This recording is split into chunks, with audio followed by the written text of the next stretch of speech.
Dad yelled, "Until you apologize to your sister and her kid, you're not welcome here." I just replied, "Understood." By morning, I was gone, and so was my name from every shared account. The next day, my mom was banging on my door like crazy. I opened it and, without thinking twice, did this. "Hey, Reddit. I'm Latanya, 31, single, no kids, and I work full-time as a freelance designer. I've always been the capable one in my family, the one who doesn't ask for help, the one who pays her own way, fixes her own problems, and never complains. For a long time, I thought that meant I was respected. Turns out it just meant I was useful and nothing more." It all started when my parents bought this broken-down house up in northern Michigan. They called it their dream home, even though it looked like it had been abandoned mid-renovation in 1998. They were excited, overwhelmed, and completely unprepared for the amount of work it needed. So, of course, they called me, said they couldn't afford contractors, said they just needed a little help, asked if I could come up for a week or so to get things started. I agreed, partly because I felt bad, and partly because I thought it might be a good chance to reconnect. My relationship with my family has always been complicated, especially with my younger sister, Claire. Claire's 28, a single mom, and a professional victim. She's the type who starts arguments and then cries when people push back. Our parents eat it up. They always have. She was going to be there too with her 3-year-old son, which should have been my first red flag. I showed up with tools, work clothes, and a trunk full of supplies I paid for out of pocket. Paint, tile, wiring, even some plumbing stuff. I'd cleared my schedule, taken time off, and planned out a whole week of work. Claire showed up with an overnight bag and an attitude. The first few days, I barely saw her. She spent most of the time watching Netflix or FaceTiming her friends. I was the one in the attic pulling out insulation. I was the one sanding cabinets, fixing outlets, hauling trash to the dump. Her kid was sweet, but all over the place, and she barely watched him. He broke things, spilled food, screamed nonstop. Every time I said something, Claire twisted it. She'd sigh loudly or say something snarky and then run to Mom and Dad, acting like I'd insulted her parenting. By day 5, I'd had enough, but I stuck it out, partly out of guilt and partly because I'd already sunk money and time into this. The final blow came on day 7. Claire claimed I'd called her son a brat. I hadn't. I said, word for word, that he needed a nap. That was it. But she stormed off crying like I'd screamed at her. Mom and Dad circled her instantly, comforting her while glaring at me like I'd slapped her. Dad told me flat out, "Until you apologize to your sister and her kid, you're not welcome here." I didn't yell, didn't argue, just looked at him and said, "Understood." The next morning, before anyone woke up, I packed everything, left the house key on the counter, but I didn't just walk out. I pulled out of every shared account.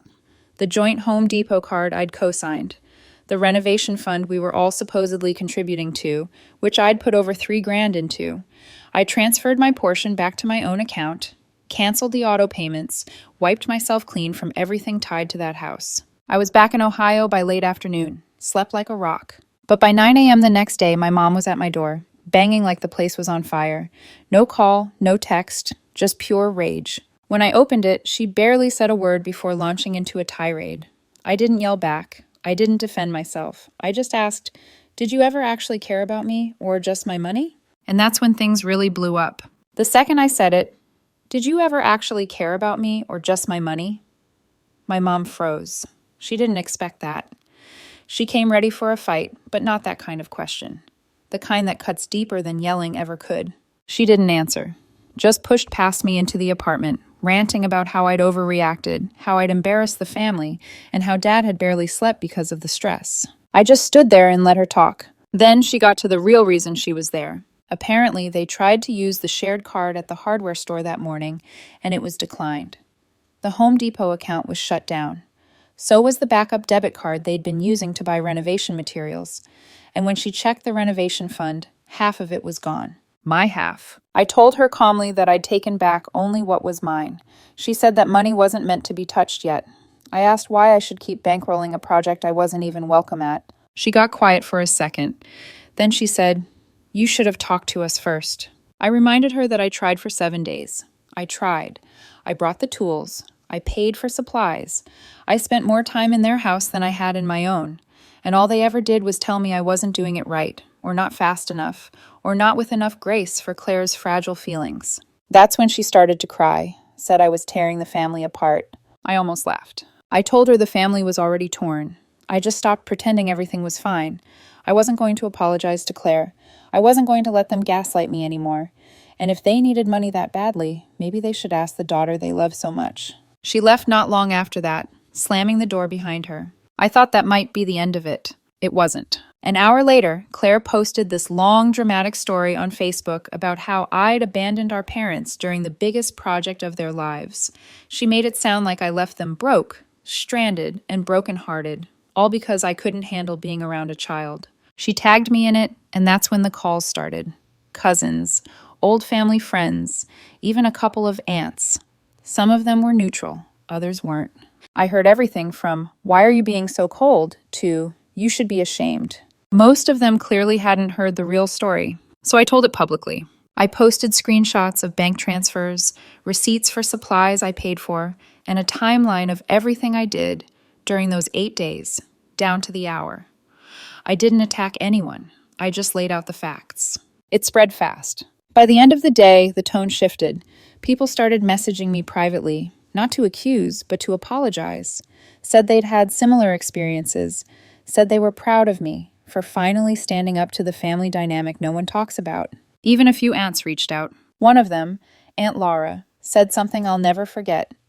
"We always knew they leaned on you too hard. We just didn't know how bad it was." That night, I sat on my couch with my phone buzzing nonstop and realized something I should have figured out years ago. They never wanted me there to help. They just wanted me to pay for the things they couldn't do on their own. And now that the money was gone, so was their patience. But so was mine. 2 days after everything went public, the group chats got quiet. No more texts from my parents, no more Facebook shade from Claire, nothing. It felt like the calm after a storm, but not in a good way. More like that eerie silence before another wave hits. And sure enough, it hit. My dad called me late Thursday night. No text beforehand, just a missed call, then another, then another. I finally picked up, thinking maybe he was going to be civil. He wasn't. He started lecturing me about respect and family loyalty, said I had humiliated them by involving the extended family, by making private matters public. He talked about pride, honor, and how hard things have been lately, but never once admitted they'd done anything wrong. Then he asked me to fix it. He told me to post a follow-up, said I should say I misunderstood, that I'd let stress get to me, that I took things too far and wanted to apologize, especially to Claire. I waited. Then I asked him if Claire had apologized for lying on social media, or if Mom had told him what she said to me at my door. He didn't answer that. Instead, he said something that made everything click. He said, "We can't afford to keep this up, LaTanya. We're already behind on the siding, and the electrician needs another deposit." There was no concern for me, no regret, just money. I asked him flat out if they ever planned to pay me back for the supplies and work I'd already done. He said they were going to, but things had changed. I asked how much money they had actually put into the renovation fund. There was a long silence. Then he admitted it. Most of it had been me. They had only added a few hundred here and there. Everything else had come from me. So I asked him why they ever made it sound like it was a shared thing. Why they let me believe I was helping our family when really I was just keeping their project afloat. He didn't even try to deny it. He just said, "It's your family too. Sometimes we have to sacrifice." That was it. I told him I had sacrificed enough. I had sacrificed years of being the responsible one, the fix-it girl, the one who kept her mouth shut to keep the peace. And for what? So Claire could play victim, and they could treat me like a living contractor with a checkbook. I said no. No to the fake apology, no to the cleanup, no to the money. And that's when he finally got mad. He said, "If you walk away now, don't expect us to come running when things get hard for you." I just said, "I won't. I never did." Then I hung up. That was the last time I spoke to either of my parents directly. What followed was predictable. Guilt emails from Mom, passive-aggressive texts from Claire, a group message from one of my cousins saying the family was worried about me. I didn't answer any of it. Instead, I booked my first therapy appointment the next day because it was starting to hit me. This wasn't just about the house, or the money, or even Claire. This was about years of being seen as nothing more than what I could provide. And now that I'd stopped providing, they didn't know what to do with me. A week after I cut contact, things were still quiet. Too quiet. No more voicemails, no more guilt bombs, nothing from Claire, nothing from Mom. It should have felt peaceful. It didn't. Then, on a random Tuesday morning, I got a Venmo notification. Claire had requested $4,300. The note said, "Your share of the damage." I stared at it for a full minute, trying to figure out what exactly she thought I damaged. She didn't specify, just sent it like she was billing me for emotional inconvenience. That's when I realized they were unraveling. Claire probably thought this was a power move, but to me, it screamed desperation. And then it got weirder. 2 days later, my landlord called. He said someone had been parked outside my building for the last 2 nights. Same car, same spot. Not causing trouble, just sitting there. At first, I thought it might be a coincidence. Then I remembered something from months back. Dad had once joked that if I ever went off the rails, he'd come find me before things got out of hand. I checked the building cameras the next day. Sure enough, it was my dad's car. He was watching me. I didn't confront him, I didn't call, I just documented it, took screenshots, saved everything. My therapist, I'd already had 2 sessions by then, told me not to escalate. Just observe, set boundaries, stick to them. But the biggest surprise came from the bank. One afternoon, I got a flagged notification on one of my older accounts, the one I hadn't used in a while. It was the same account my parents had temporary access to back when I helped them refinance a few things years ago. I thought I had locked it down. Turns out I hadn't fully removed their linked devices. Someone had tried to access it. I changed everything. 2-factor authentication, new passwords, new bank. I called and had them investigate. They couldn't confirm who it was, but the login attempt came from their area, and that's when it clicked. They never really needed me. They needed access. They needed my access to credit, to funds, to knowledge, to the kind of responsibility they never developed for themselves because someone, me, had always picked up the slack. And now that I was done being useful, they were trying to find workarounds. Through guilt, through manipulation, through back doors I forgot to close. I felt sick, but I also felt awake. The next day I did something that surprised even me. I reached out to my uncle, my mom's younger brother.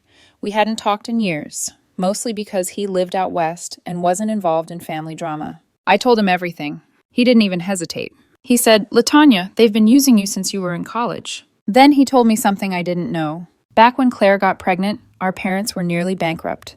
They were trying to sell the old house. They borrowed money, not just from me, but from a few family members. But I was the only one they ever expected to keep giving. Everyone else they pushed away. Me, they kept close. Because I never said no. I hung up that call and just sat in silence. Deep down, I'd always suspected they didn't see me as a daughter, just a resource. But hearing it confirmed did something to me. I wasn't just going to cut them off. I was going to make sure they never got the chance to use me again. After that call with my uncle, everything came into focus. All the pieces clicked. The guilt trips, the fake emergencies, the way they twisted my generosity into duty. It wasn't just about this house or Claire's drama or even the money. It was about control. And I was done. The next family gathering was my cousin's engagement party.